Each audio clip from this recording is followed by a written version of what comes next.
Welcome to My on Mondays, an explorative approach to the possessive my through narratives, art, and sound. Each Monday brings a new creation and unique perspective. My on Mondays is brought to you by Ming Studios, a contemporary art space and international artist residency program dedicated to the exhibition, experience, and exploration of arts and culture. Along with exhibiting artists from around the world, Ming also serves the community by hosting innovative programs including performances, workshops, screenings, readings, artist talks, and other cultural activities. For more information, or if you'd like to participate in My on Mondays, you can visit our website at mingstudios.org.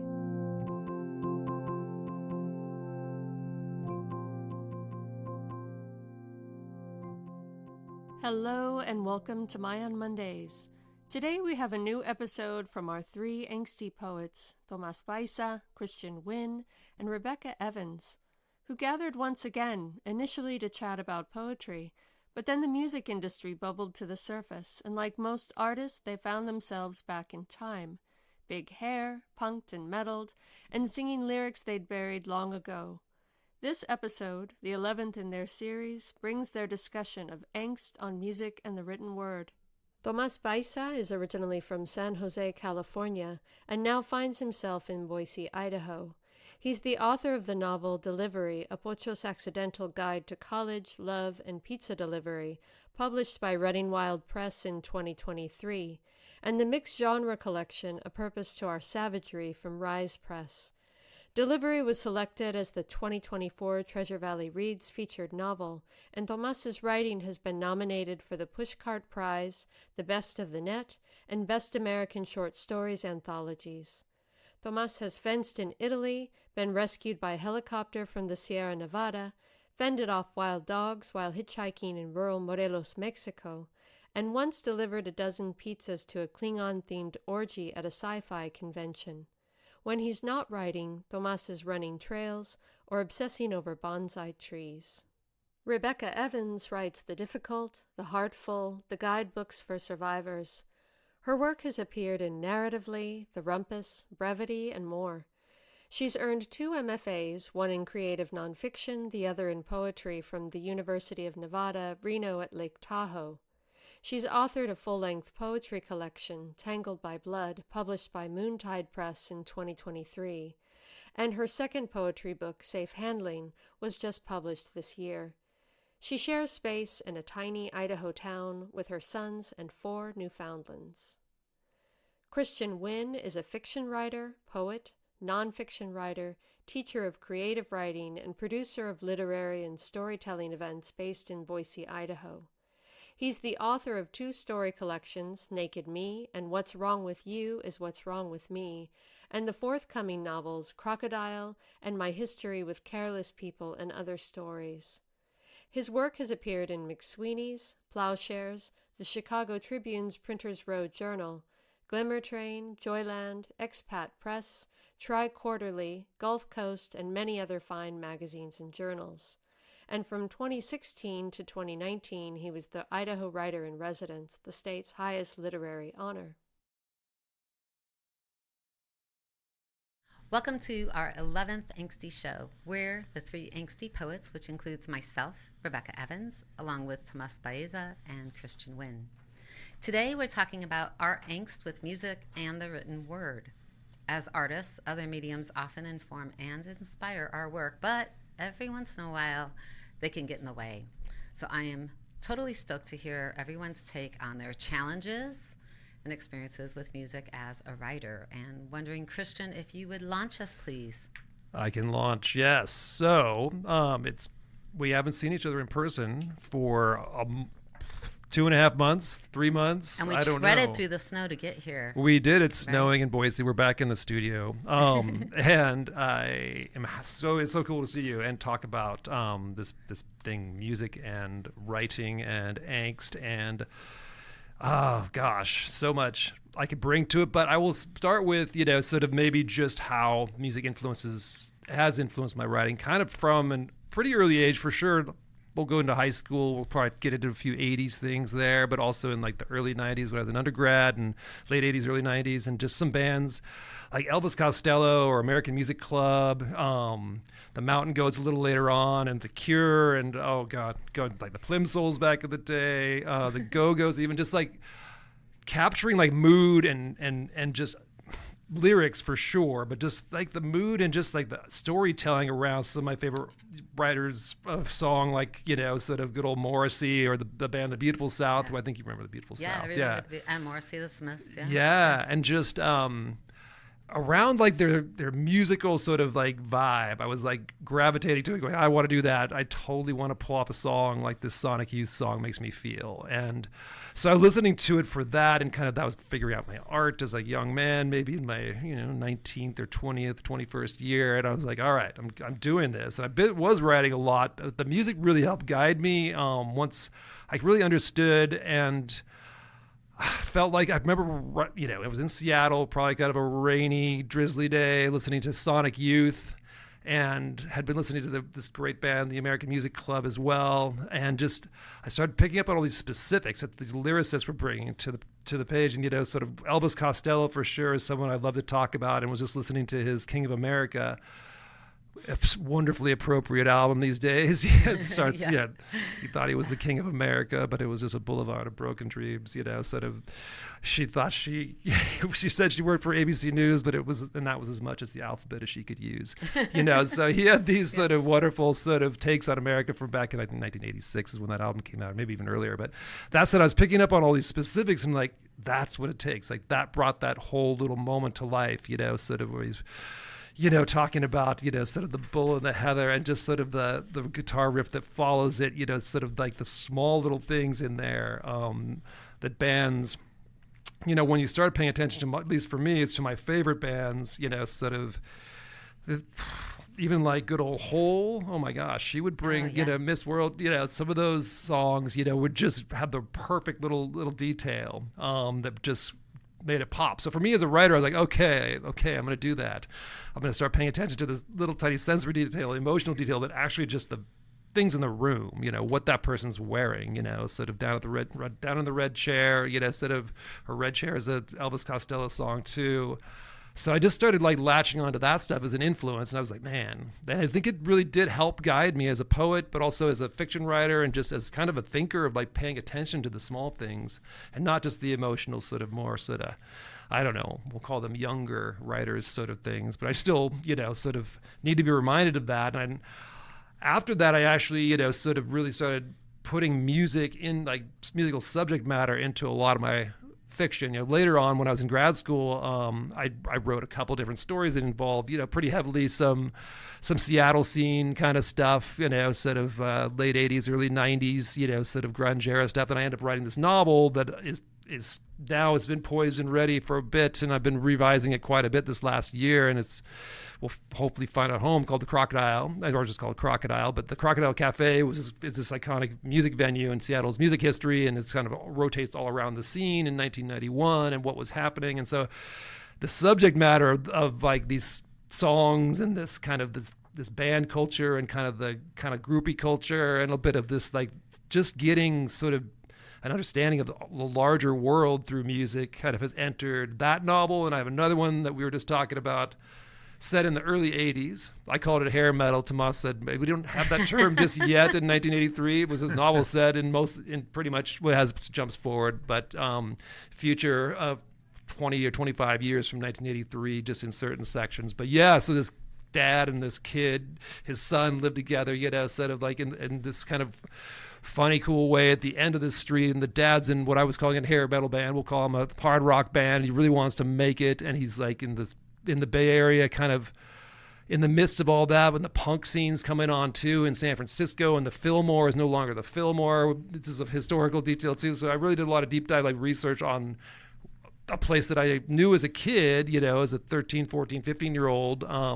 But it was, as a subject matter, it just helped so much. Like, this father and son, they bonded over this music, and they became, sort of understand the world better through the music in this novel. So anyway, it went from just an influence on my personal writing and my poetry more in a slightly more esoteric way, just listening to cool songs and getting into the music. But then it's entered my writing in a section of a story I'm going to read in a little bit here.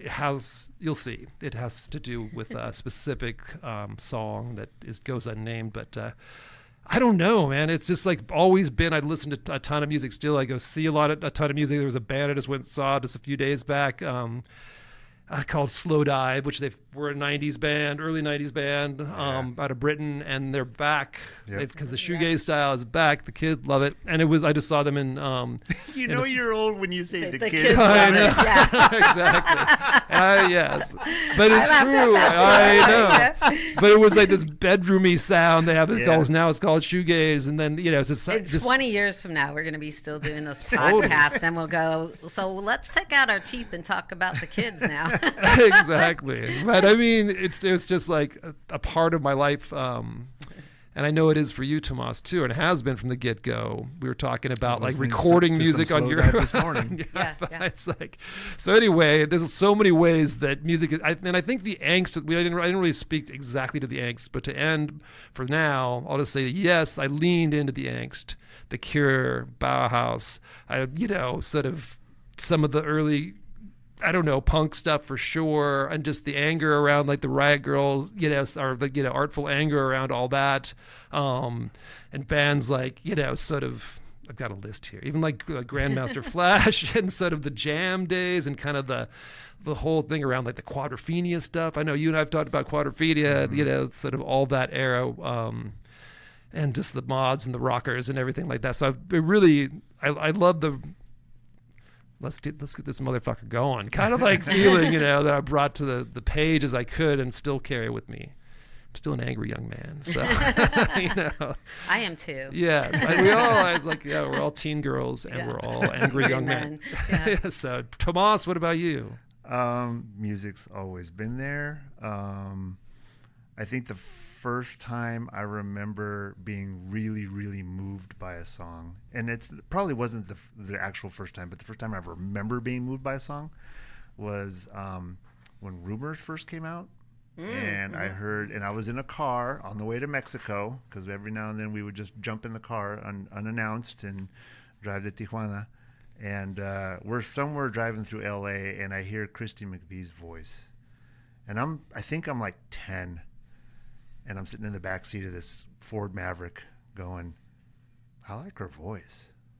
And, just driving. And then I really like her voice. And I'm sitting alone in the back seat. And then pretty soon I'm like, what the hell's happening to me? Yeah. Because she's got a great voice. Yeah, absolutely. And so I remember just thinking, man, there's so much emotion in this. And then pretty quickly after that, I just became this really angry kid who needed to listen to the hardest music that I possibly could. And so I got really into the new wave of British heavy metal, the British bands coming up, and then American bands that started emulating them. And then being from the Bay Area, I caught on really quickly with thrash. The Bay Area is the home to thrash metal. And that was back when you could walk right off the streets, grab a guitar, and be on stage, and you looked completely at home. As long as you had, enough hair, and you had a jersey shirt and a jersey T-shirt and some jeans and some high-top tennis shoes, you were ready for the stage. And so that was super relatable.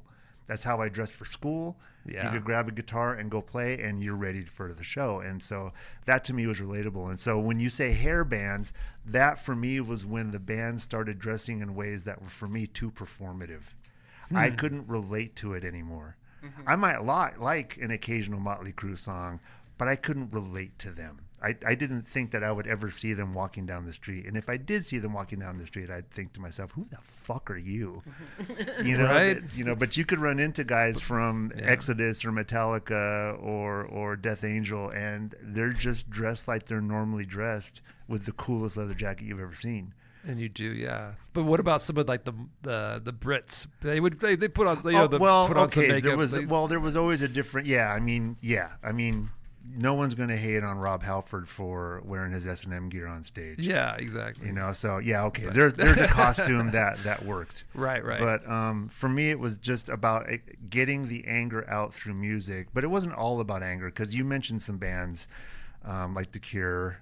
I wrote a scene in the novel Delivery where The Cure is in the background, although I couldn't say it's The Cure because there are all these copyright things that you got to worry about. But I did cop some lyrics, but it seemed appropriate for the scene.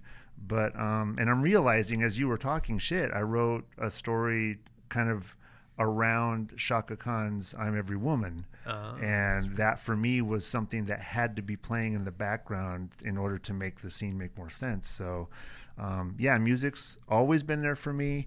I have put music on in order to try to set a mood. Like if I feel myself sinking into an anger that's going to be really productive for a scene, I'll play some music that'll help with that. Totally. I must have played at one point for 5 hours straight Ian Hunter's Bastard. Okay. Over and over on repeat on YouTube, because it was just the perfect thing for what I needed to get through this one chapter, and it worked for me. So I'll do that with songs while I'm writing. And I will like snag the lyrics here and there and like kind of riff on them and whatnot. It's such a fun, sort of way to kind of go. I mean, it's moody instrumentals work for me too. I know Rebecca put in the notes on about instrumentals. Yeah, and I don't know. yeah. I personally. I won't talk about that because I don't think I'd listen to many at all. So yeah.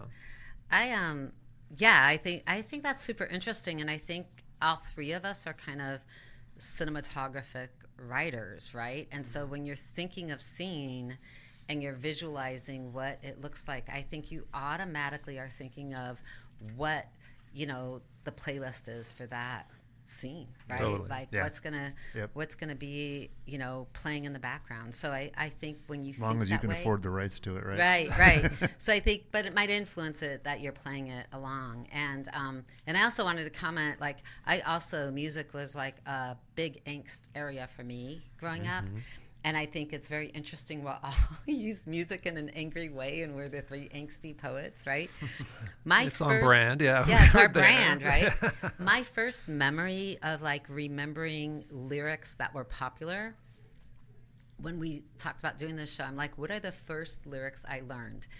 And it was Cat Scratch Fever, Ted Nugent. I was in fifth grade. I was 10 years old and I knew all the lyrics, and I air guitared with my big brother. Nice. He was so cool.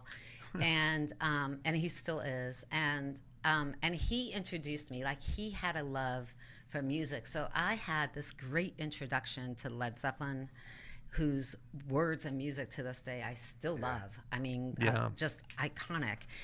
Fool in the Rain, I could listen to that song on repeat for like a week straight, more than that probably. Nice.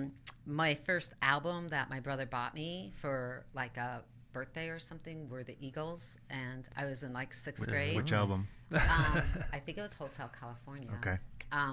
Were you going to say you had to have the right album? Yeah. The Eagles are controversial. As we know. Yeah, they are. They can be.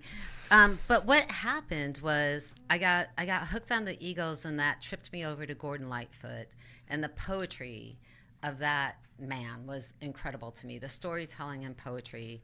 And what I wanted to do was figure out not the words or the details. I wanted to figure out how he got me to feel a certain way with regular language, right? That was super interesting to me. By the time I got into the military, I think most of us needed outlets for our anger while serving in wars and serving our country. And I got over to England, which was amazing, so I got to go to a great time. Abbey Lane and see that, where the Beatles grew up. I took a bus to Versailles Castle and saw Pink Floyd in Versailles. I saw U2 in Dublin. I saw a bunch of great bands in London. It was an incredible time, right, in the late 80s, early 90s, to be in Europe, and the love of music, and of course the Smiths, and if you liked punk while you were in active duty military, you were a little risky, you know. And so I made sure everyone knew I listened to Jodie Foster's Army and the Dead Kennedys and all of that type of thing too. And, you know, kind of, you know, doing my Billy Idol lip in anger all the time. But my first like big taste, I heard me and my sweet mate, Michelle, we sat on the floor listening in her dorm room, listening to Sinead O'Connor belt out Troy. And that, her wailing and howling, and we all, after that, all the females I knew, we wanted to be like Sinead. I mean, shaving your head and being something other than like perfectly pretty and just, you know, saying out loud. She was so brave, you know, and her moves, her movement, who she was, what she stood for. We were like, why can't we unsilence ourselves? She became a role model. And that was my switch from like listening to something to be angry to really listening to something for meaning. And Absolutely. And her song Black Boys on Mopeds, right? I would listen to that over and over. And, you know, this music that had purpose. And I got really hooked on that. You know, Billie Holiday's music, what was it? Strange Fruit? Strange Fruit, yeah. Yeah, you know, that was part of that huge, I mean, really like the Legends song that like was launched that movement. Tomas Mapfumo from, I interviewed him on Our Voice on the TV show a few years back. And he had started this musical movement in Zimbabwe. Okay, so the common person was oppressed, horribly oppressed, and they spoke a different language than the government, than the higher-ups, than the wealthy. So he used that common native language and put music out and played it all over the radios, and it was a call to action. It was a call to rise and to revolt, and they did. And he had to go in exile after that, but the people got their rights back, and he, you know, and it just had that much power. And so I became really interested in that type of thing. But if you looked at my playlist, like I would say like I love to listen to everything right now in the mornings when I'm done writing and I'm making breakfast. It's David Bowie, Jefferson Airplane, and James Taylor right now. I don't know why that combination. JT, there we go, right the original JT, yeah. And so I'm just like in that groove right now, and in a few days it'll change to something else. The thing that makes me really lucky is my sons have great taste in music. And they're always introducing me, the kids. And they love a lot of the same things I love. And they're a little traumatized when I sing along with them. And I know, you know, when AC/DC comes on and I'm, you know, singing, you know, Back in Black or Highway to Hell, and I know the lyrics better than they do. They're like, Mom, you got to just tone it down. Yeah. But it does, like, as far as my writing, I think I focus more on, can I get you to feel this way, do something hard, hit hard and purposeful, versus the little details. So I think it influenced my writing that way, in that fierce way. Absolutely. Yeah, I think lyrically my first song, I don't know, it came to mind when you said AC/DC. It was, I won't, they've got big balls, we've got big balls. Are there, you know, she has big balls. I did know the lyrics to Fat Bottom Girls, but we have the biggest balls of them all. So that was one we loved to sing when I was like in 7th grade because we're little boys. So, and that was funny. But anyway, I mean, angry young men. That was, the AC/DC. I had that earlier before I was still doing some writing. That was like maybe junior high age. We had that. But I think that, man, there's so much to talk about. But I guess on that lyrical side, again, I don't know. I just never have been drawn to listening to some jazz if I'm going to go to a jazz club or something like that, I guess. But I've just, for whatever reason, I need some words with my music nearly all the time, 90+% of the time. But can you write with words? I can't. Oh, I can still, I'm sure. I don't do it quite as much. I channel that. I channel it, and then I'm using words that would not be really true to my voice. I have to listen to instrumental. Which makes more sense than listening to lyrics. Really, nature. Like I'll put on the ocean, or windstorm. Like I'll have something like that going on. There we go. That's versus cool. Going outside. Yeah, but I mean, so I'll have sound that will influence, like what Tomas was saying. Having this song that like influences, and I could have a specific song that maybe influences a section. But if I'm listening to the lyrics, especially if I'm writing poetry, I like I channel, Maya Angelou, and then I'm writing like, I'm a woman. Yeah. It's like, wait a second. That's not my how I would say the that. caged bird. Yeah, exactly. I don't know all day. Is that yeah, I don't know why. I mean, I just think it was something I would do all the time, almost, when I was writing, at least earlier in the day. I feel like I could kind of block out the lyrics or kind of pick up on some here and there, and I can still do that every once in a while. But yeah, I don't really listen to it directly. I don't listen to really any music right now while I write, I would say, most of the time. But between, like, on my walk here, when I was, just tapping into sort of the worldly angst of our times right now, I listen to some music and also thinking about just how it fires me up, like what is said, but also the mood is created, of course, by the music so much. And what's not said. And I feel like, Tomas, how you were talking about like recording, and there was so much power in creating, your own playlists back then, your own CD. Mixtape. Yeah, your mixtapes. And I taught spin classes, so I had a blast making, okay, we're going to climb to Rob Zombie, and then we're going to come down to Coldplay. And I mean, my class was like, what do you listen to? Like, everything is on this tape. But it was all about like, this needs drive, this needs that. And I loved putting, mixtapes together. Like, that was so... It was the best. It was so fun. And I feel like we need a mixtape for 2025. I know. The end of the world as we know it. I mean, that's got to be on there. Yeah. What's going on? That's got to be on there. If it's longer than 1:30, the kids won't listen to it. Yeah. The kids. I don't know. The kids like the slow dive, like I was talking about. They play like these very big, long, 15-minute songs sometimes. But it's just a different way music is consumed now. But it is a nice resource for everything is consumed. That's true. Yeah. But it is we don't get too far down the rabbit hole. But there is you think about what is the most organic way to listen to that kind of what you're talking about, like you're kind of artistically creating your own playlist. But even on like Spotify or Pandora or wherever you get your stuff, it's like it's still a little bit algorithm driven, but you can still kind of do your own. But I think like YouTube seems to be maybe the most that way I listen. I love just going down a rabbit hole there and kind of like. But anyway, that said, I guess I don't know, Tomas, do you listen to music at all when you write? Yeah, I do. I listen to instrumental a decent amount. What kind of instrumental? Or does it change? Sort of 80s progressive synth stuff. Yanni, is what you say. No.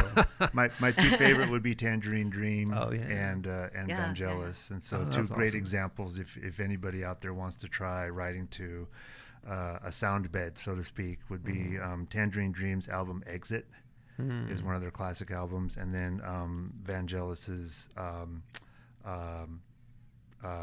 soundtrack for Blade Runner.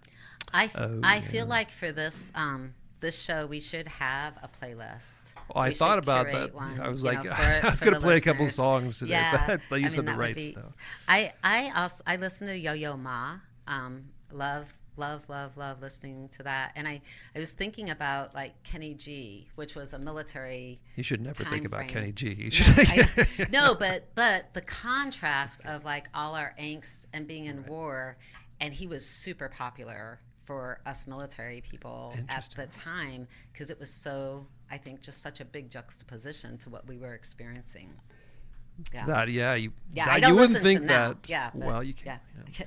I know the kids also really like the yacht rock these days. If that's kind of made a comeback as far as sort of the Michael McDonald type era, that stuff. It's like it wasn't even called yacht rock back then, but there's a new that anyway. That's kind of softer, kind of 70s, 80s stuff. To maybe in response to the world at large could be true. I guess that band Explosions in the Sky is an instrumental band that I like. Yep. Yeah, I forgot. But I don't really listen to them. That just came to mind, but I just don't. I don't know. We've already gone over that. I don't listen to that much instrumental music overall. Okay, here's my biggest question. Yeah. Rap and country. What's your take on both those genres? Oh, geez. Tomas, you first. My take? Yeah.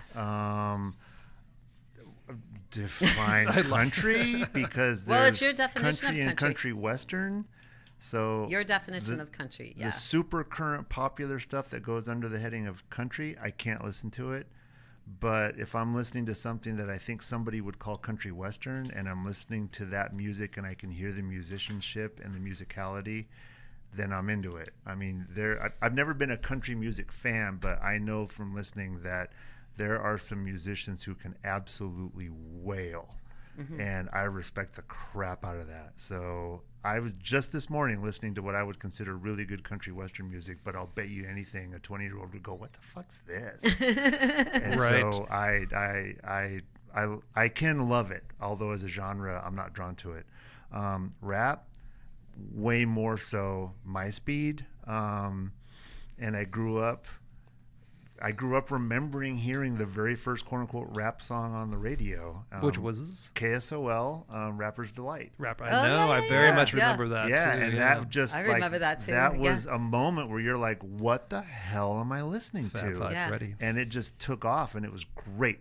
So, So good. I wrote some what I would consider very humbly some great scenes to LL Cool J a few years ago, and Mama said I don't know knock what it was. I'm the type of guy, Oh, there we Oh my go. gosh, that's great. and Love I don't know why I got Dun, right dun, into dun, that vibe for Totally. this scene, and I put that song on repeat on YouTube, and probably wrote for a couple hours to just that song. That's awesome. Yeah. What about you, Christian? Oh man, wow. Country Yeah, and rap. Yeah. well, I'm just gonna go right into my rhyming days. You know, I'm gonna bust them Don't right now. rap. Don't do it. It's like, kids have you ever won't been like over it. to your friend's kids won't house like and the it. food just ain't no good? The macaroni soggy and the peas are mashed and the chicken ain't no Okay, good. I'm out here. Okay, We're I exiting. don't know. That's one I know. That's one of the early songs. I don't know, but I think you probably heard of me. But I was in the East Side crew back in the day, the breakdancing crew.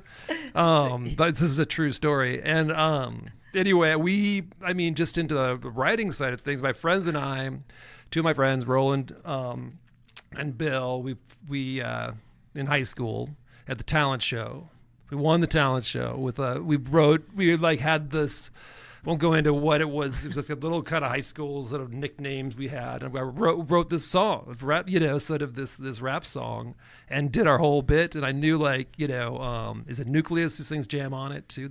How do you remember that? You would totally recognize that. And I was a breakdancer, and that was like the best song to breakdance to. I think it's in Breaking 1 or Breaking 2, one of the two. But anyway, so I didn't really plan on bringing this Not up in today. Breaking But 7 or so Breaking 8. Yeah. no, that.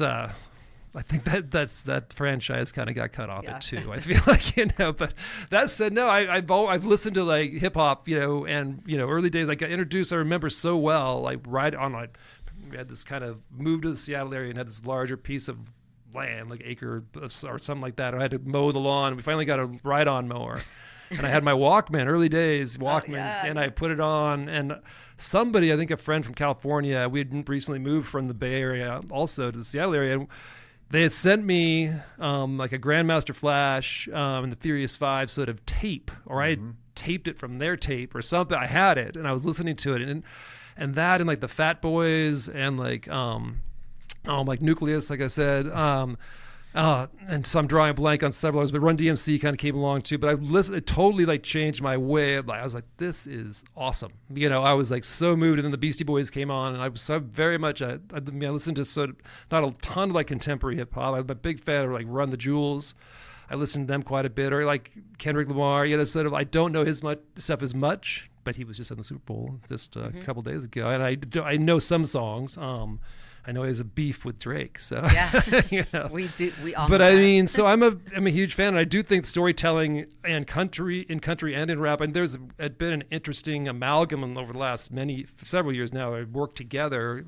It gets a little awkward sometimes, as far as trying to do the country hip hop blend. But that's not necessarily my favorite. But every once in a while, they seem to work together. But I think it's because, for various reasons, but for sure the storytelling aspect. And so didn't come to like country music much as a kid, but in my early 20s, I guess, also kind of coming out of like the grunge era stuff, there was a lot of like Americana, like the Uncle Tupelo and the Americana, and just sort of, I guess, No Depression, I guess, was kind of the the movement at that time. So there were a lot of these kind of former rockers or kind of like grunge kids who were doing kind of a blend of country style music. And the bands like Sunvolt came out of Uncle Tupelo, and Wilco came out of Uncle Tupelo. And so listening to those, there was a band called the Best Kissers in the World. And so I'm a fan of good country, like Jason Isbell or, you know, Zach Bryant, Julian Welsh, maybe a little country Americana, Gillian Welsh, my friend Carrie would. It's either Jillian or Gillian. I'm pretty sure it's Gillian, but she always corrects me. Yesterday she did that. So, so Carrie, if you're listening, I said it both ways. So one of the ways is right. Anyway, I'm a big fan of I don't know. Josh Ritter is playing. I don't know if you listen to him. Idaho native. He's playing here pretty soon. And just that country and kind of like country folk, kind of Americana, the little bluegrass thrown in. I'm a big fan of all that. And lyrics are big there too, but I'm definitely not a fan of like mainstream country. That stuff could, you know, it blows. And you know, they play that shit at Trump rallies and all that. So you're like, fuck them. So yeah, they can keep that in their John Wayne jeans. So there we go. That's all I have to say about that kind of country. But this is not thoughtful. It's not artful. And then I just think, you know, for me, just the art and kind of the unusual sound are kind of like bands that bring it kind of, you know, slant is our friend, you know, sort of Emily Dickinson said, tell it slant, you know. So anyway, those are my takes. I like both genres, but, you know, I'm pretty selective, I guess. Yeah. I think I'm selective in all genres. They have to meet, I don't know, I have some equation that I can't really define. But there has to be storytelling. It has to make me feel something. It has to be, you know, unique. It has to bring me out of the trance of life, you know, where I'm like, whoa, hang on, what's going on here? Yeah. And I really get inspired by brave artists who continuously reinvent themselves. I think we can learn a lot. So to me, the genre doesn't matter. What I'm super impressed and curious and inspired by when it comes to rap artists is how fast they talk and the skill set to do that. And they literally, and I studied this a little bit because I was writing about this. You know, Americans are very lazy talkers, and there's a lot of research around like how less of our muscles in our mouth that we use compared to other dialects, right? And rappers literally turn off a part of their brain to not overthink the next 5 words to come. It's almost like if you're a really good pool player and you know the next 5 moves, that's how their brain works in language, right? And it's a super interesting skill set that some have and some develop and train, and it's not easy. So, and what that does, you know, when you talk fast, that pushes something. When you slow it down, that pushes something. How do you get that in language on the page and transfer that? I'm really interested in that. So I'm just, from an artistic standpoint, I have a lot of appreciation, and I try to study like what they're doing and how they're making me feel by what they're doing. But I love all of it in some capacity. It just depends. And there's some I'm just like, nope. And it might be a genre that I typically listen to, but not that artist, right? So I am very selective. Yeah. And we talk about creating, you know, sort of understanding and empathy and, you know, living as others on the page. You know, talked about that a lot on this show, and just, you know, that's one of the reasons, you know, we write poetry and fiction for me, and then even as a nonfiction writer, Rebecca, you've talked about, I know, was like putting yourself on the page so others can understand your life. That's one of the cool things about like story-based songs in country and or rap, or, you know, I consider Elvis Costello, you know, sort of a storyteller through and through. And, you know, I mean, that'd be pretty much all music is telling one kind of narrative or another, I guess. So, but we won't get into that. But yeah, just like hearing like about lives, you know, even if they're a little, you know, sort of Springsteen-esque, this kind of American song, you know, it's kind of like Bob Dylan. I wrote down a Bob Dylan lyric there. Yeah. Which one? What did you write? You don't need a weatherman to tell which way the wind blows. That's a good one. Yeah. I know. It's every now and then. I don't tend to listen to lyrics, but growing up, just like with books, right? Nobody remembers a whole book, but you remember parts of it that just pierced you, right? And you remember how it made you feel. Yeah, and I right? remember like lyrics like that. Or you mentioned yacht rock earlier. I have a Carly Simon line. I had some dreams, there were clouds in my coffee. That's one of the best lines ever written and sung. And then also one that I actually went back to a lot as a kid because I was so fascinated with the world building and also the sentiment. Pink Floyd song Sheep, and Roger Waters wrote, bleeding and babbling we fell on his neck with a scream. And that's just so dramatic and cinematic and desperate that as a 10-year-old listening to that through headphones, with the turntable spinning, Totally. it just like entered my head, and I thought, okay, there is a way to fight back. There is a way to turn the tables on this bullshit, and when you're 10 and starting to realize or think that this world is against you and that you don't have a place in it, albums like that or lyrics like that just cut through. Yeah. I remember, yep. I remember We Don't Need No Education. Yeah, I was just going to say that was a brick I was and going to say the that's wall the should be on our 2025 playlist. Like, we definitely for need to sure. include that. Yeah, that was a So- basic one from like just lyrically. I remember that as a kid, like, oh, yeah. Yeah. And then it's like, some of the Ramones songs, beat on the brat, beat on the brat. So we each bought something to read, and We did. And I thought, Tomas, would you like to share first? Yeah, I'm yeah. embarrassed because I didn't catch that it's 3 minutes, which is perfectly cool. So I brought something that's too long, so I'll read maybe the first third of it. And this piece is called I Swear to God This Is a Poem, because see, I hit return a lot and at random and daring intervals, and it's about aging. And now the young folk are saying, oh, fuck, not another old dude fucking whining about getting old. To which I say, watchense jovencitos, with a little luck, and only if you play your cards right, you might get old enough to one day wake up and wonder which part of your precious body is going to hurt first the moment you try to roll out of bed. I swear to God, this is a poem. I lie in this humming, throbbing MRI machine, told to hold still while I listen to classic jazz. Seconds tick, kneecaps click, and someday a doctor will tell you that you're not just sick. I hate poems that rhyme, especially the ones about time and what it does to us. I'm at that stage where every hint of praise is followed by the qualifier for his age. Repeat, I fucking hate poems that rhyme. I, an elder statesman of Gen X, realized recently that young people don't really want to talk with you. They look through you as if you faded to the point of becoming a specter, a ghost, a frail, sinister phantom whose decrepitude is more virulent than the first wave of COVID and whose unattractiveness is irrelevant because, as I've just established, you're invisible. But of course they see you. They just don't acknowledge you. I swear to God, this is a poem. The MRI tech scolds me for moving, and I have to apologize for the sudden coughing fit that blurred her image. Fuck me, I thought. I'm old enough to just break into a coughing fit for no reason. When a young person, say between the ages of 18 and 30, notices you notice them, I'm convinced that they invariably tell themselves the same thing. Gross. He thinks I'm hot. Even if they are, I don't. And if it's obvious that they think they're hot, I really don't. I once wrote into the dialogue spoken by an elderly Mexican character that youth and beauty are not virtues, but rather temporary conditions, and that virtue comes in what you choose to do with them while you're in possession of them. Every generation thinks that they've invented sex, music, and slang. I swear to God, this is a poem. Duke Ellington's rendition of Caravan bleeds from the headphones. I shiver beneath the heated blanket, and the MRI tech assures me that I'm doing great. Only 20 more minutes.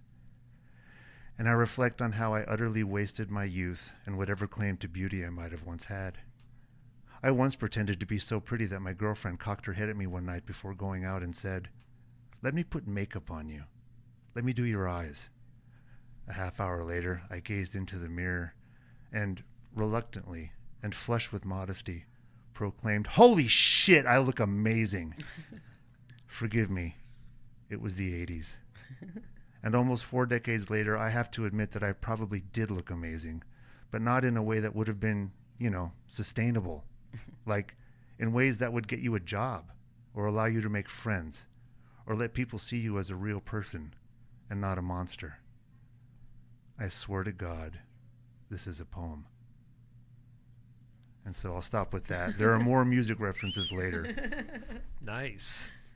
That was fantastic. I love the idea of like all the things that go through your mind as you're laying still in an MRI. Yep. It's amazing. That's like the best nap time for me. Like I just scheduled them so I could get deep sleep.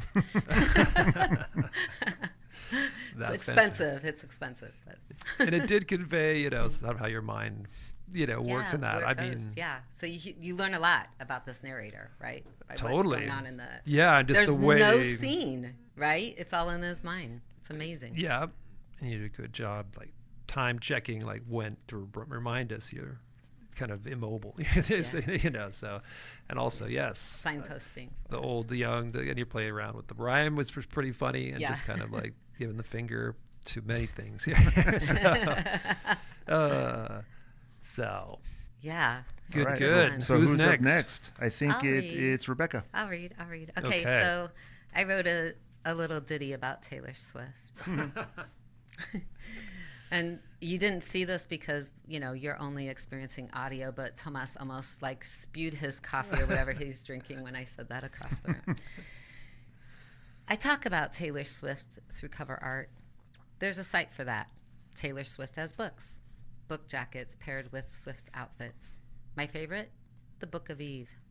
A lot of suggestive lady parts there. I talk about Taylor through her revenge songs dedicated to her exes. I claim bad blood. Now we got problems. Don't think we can solve them. That's my top tune. Though we know this as a note to Katie and not a breakup melody. And the Swift exes. Joe Jonas, John Mayer, Jake Gyllenhaal, Zac Efron, Harry Styles. Yeah. I relate to her dates. I mean, I've crushed on all those boy men. Even wrote my own Dear John lyrics not far from her ode to Mayer, something about dark, twisted game. Don't confuse my Taylor talk with gossip. Lashon Hara is forbidden by halakha. I consider shit talk identity theft. And I speak only of Taylor with admiration. I mean, I love Taylor. What's not to love? She taught herself guitar, won 11 Grammys. She writes her lyrics. We know. Perhaps as therapy. Perhaps a steam angst release of hurt.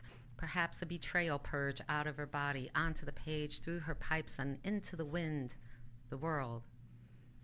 All the while, Alexa plays one Swift after another, and I cry for no reason, or cry for all the reasons of every wrong ever done to me, or cry for every wrong ever done to every woman globally there, in my kitchen, where I chop celery and radishes, which would make a beautiful book cover.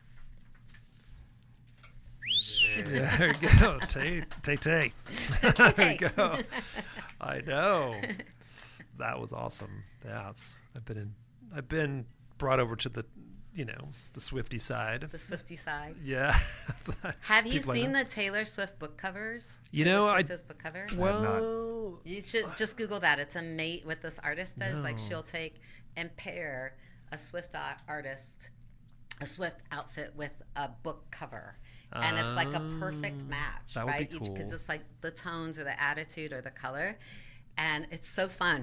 Like, what a great idea. She has art that is book cover art based on a Taylor Swift outfit. No, it's book covers that are already in the world. Oh. And a Taylor Swift outfit that's already been photographed. And she finds them and pairs them. Yeah. That's cool. I'll have to let my niece know that. Because she is hardcore Swiftie, as my sister. But yeah, my niece, I got her this book for Christmas that had like the story, kind of the story behind the lyrics of Taylor Swift songs. She's kind of a Oh, that's fun. Yeah, she's a writer and a young artist. I mean, she's like into the literary world and the writing. So she was like, "Oh, this is so cool." And actually, my mom found the book and told me to give it to her as a gift. I found some other good gifts. Now for you Isabel. recorded it on the radio. I know, that's okay. Knows. We kind of do that in our family. Kind of like, I found something Tomas would love, and give it to your mom to give it to you. Yeah. I don't know, but Anyway, yeah, that sounds really cool. Is Yeah. that a website? It's a site. I know she's on Instagram for sure. It's called Taylor Okay. Swift as Books. Yeah,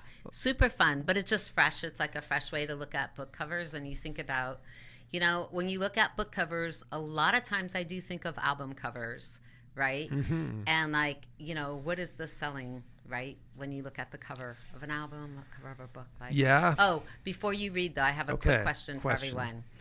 Vinyl. Do y'all have record players? I It's yes don't or no? anymore. No. Yes or no? I don't anymore. I do. Okay. I have vinyl, but not I don't have a record player, but I do have a bunch of And I records. have vinyl from like when I was in the military that I bought in England. Still has like the English pound pound Cool. amount on it. Yeah, That's cool. which is really cool. Yeah. Okay, go ahead. And Yeah, read. the Sorry. imports we always loved that It back just- in the day. yeah. Oh, yeah. Yeah. Totally. So this is a short story, beginning of the first 2 pages. So, and it's a second person short story, so the you voice, and it has to do with aging a little bit. Tomas, sorry. No, it doesn't. It has less to do with all kinds of things, but it is about sort of looking at a particular song that kind of carries a through line through this whole story, which is a longer story, pushing probably 8,000 words or so. So you'll get the first 500-ish at the most here. So anyway, it's called I'm Sorry to Inform You, There Will Always Be Songs Like This. Some days you remember how you met her on a Thursday down off First Avenue in Belltown at the Watertown. This bar in the warehouse district you and your best undergrad boys have just turned urbane enough to find intriguing, irresistible. This song is playing. All angst, trouble, love, honesty.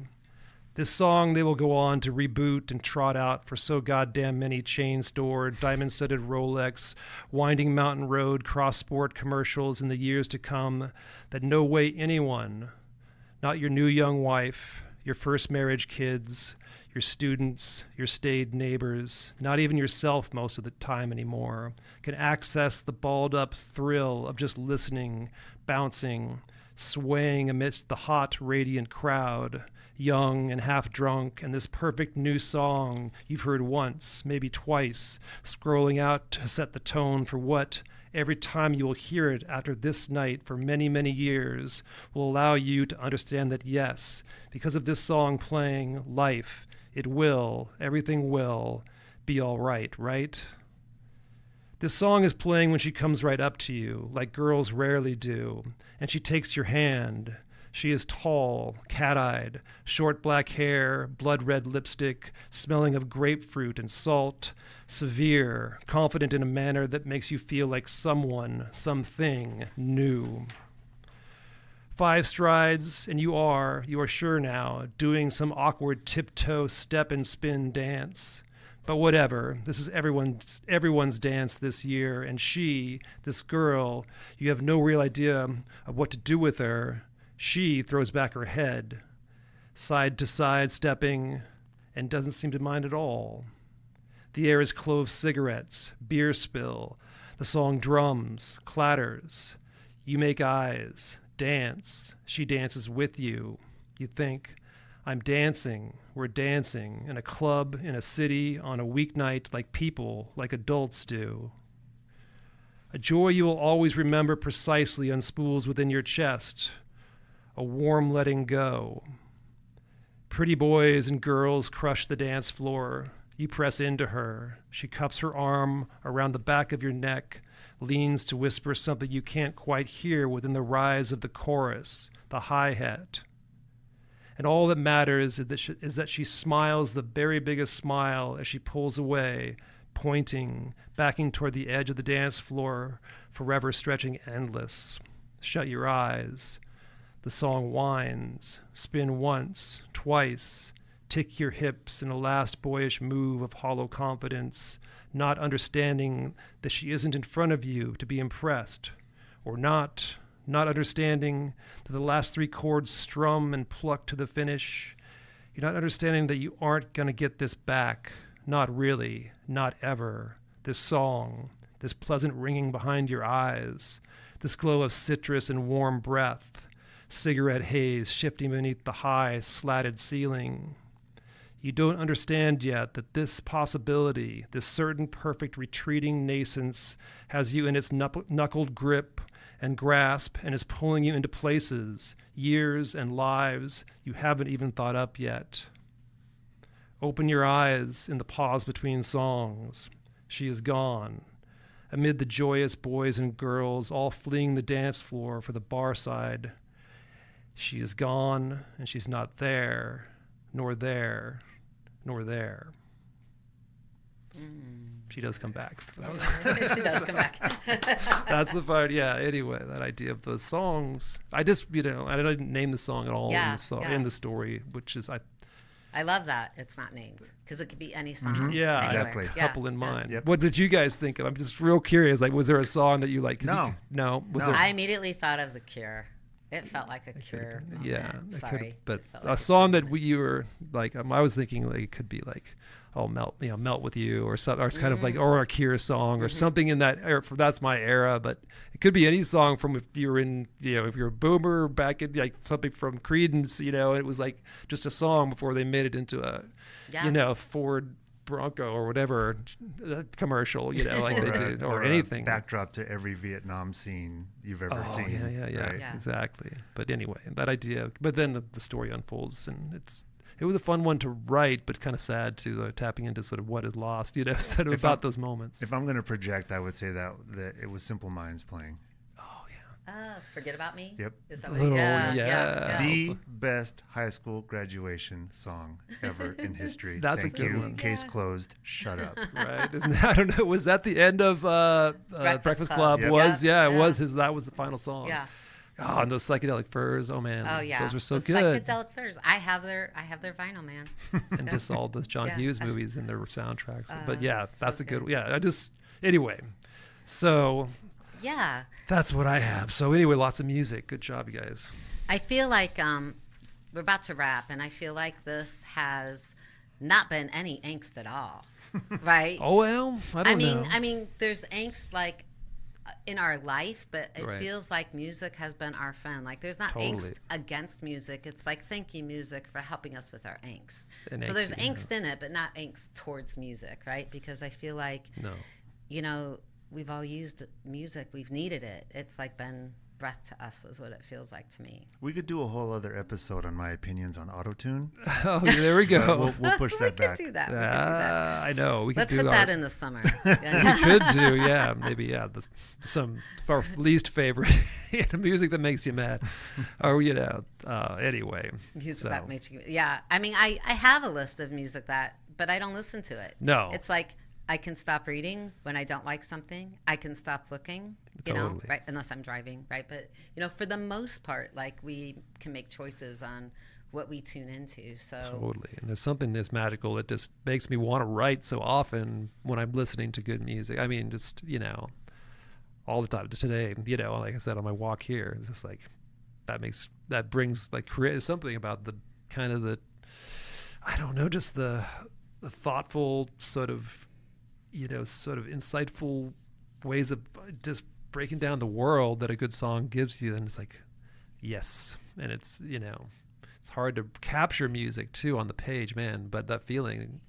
that we all strive for when we're setting a soundtrack, And yes. I think the thing, maybe we each have a closing thought. Like one of the things that I've been thinking about when we were putting together this episode was how jealous I am of musicians.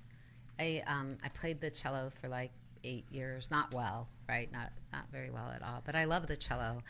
And, you could feel that instrument vibrate through your body. Like you watch a good musician and you can't tell, where the piano begins and where the musician ends. Like there is a symbiotic relationship. And I feel like as writers, I can kind of get there close with my pen. I write longhand all the time first and foremost, and I need to do that. I need that deep connection, heart to hand, to pen to page, right? Super important. But it feels, the cello was different. Up against my body, near my pulse, it felt different and more involved viscerally. And I think I'm jealous of that those artists get to have that, right? Because I think that would be an amazing, experience if that was transferable, not just transferring music, but that feeling that when you're creating music or making music, you could make that as a writer or poet.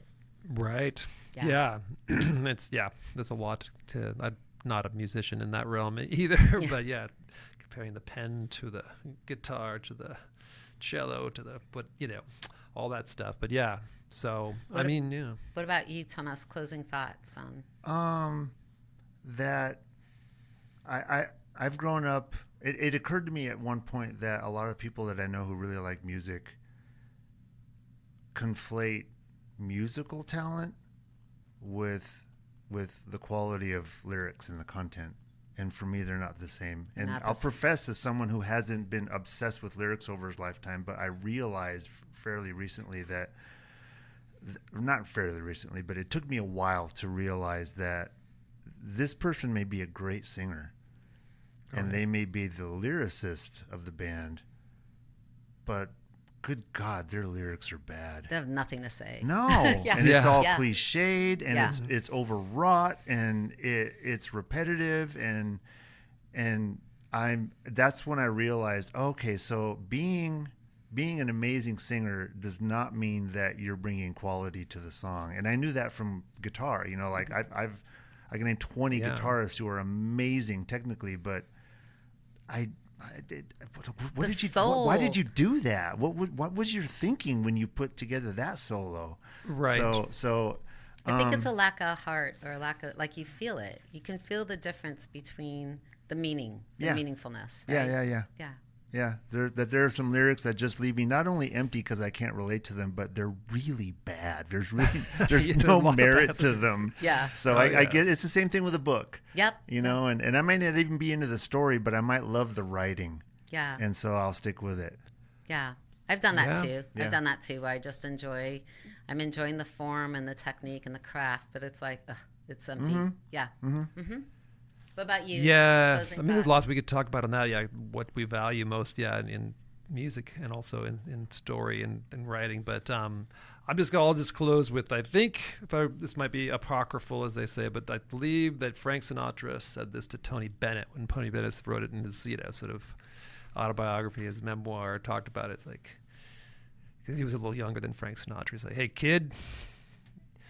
I'm totally making this part up, by the way. Frank said, hey, kid, what you got to do in this business is stick with the good songs. Stick with the good songs. So, and Tony Bennett had a pretty good career. So just that idea of it was something that was kind of a joke, stick with the good songs with my friends. We've got to listen to the good music. We've got to write the good stories. We've got to write the good poems, you got to do it well. So, and just... I have to spin off that with a Rumi quote. Okay, we're going quote. Bennett to Rumi. I'm sorry, but when he was asked what kind of music is forbidden, here was his response: the sounds of spoons and pots made by the wealthy, heard by the hungry. Ooh, Rumi. That's pretty good. Wow. That's pretty good. Yeah. I'll stick with that. No, that's our 2025 it's a little motto. Different than the Rat Pack. Yeah, but sorry. I mean, it's like, that's cool. The diversity of this group is super fun. I know. He's like, I'm talking Frank, and Rebecca brings in Rumi. No, that's good. And that is a wrap, I believe, right? Yes, that's a wrap. Okay. We laid down the beats. We've read our stuff. Nice work. So we've heard our angst. You've heard our angst. We've heard our angst. At least for now, we have lots more angst. We have a ton. Because we are the three angsty poets. We have job security. Well, that's true. They seem to be generating more and more every day. You two are getting paid for this? Yeah, you're not. You can have a payless job. Where have I been? Oh, man. It's the angst deficit. I don't know. All right. So that said... Lots of angst in the world, and within each of us, we possess worlds of angst. Anyway, I am Christian Wynn with Tomas Baiza and Rebecca Evans, and then we'll be back with plenty more angst to share real soon. Yeah, tomorrow. Okay. Well, if you've run into us on the street, watch out.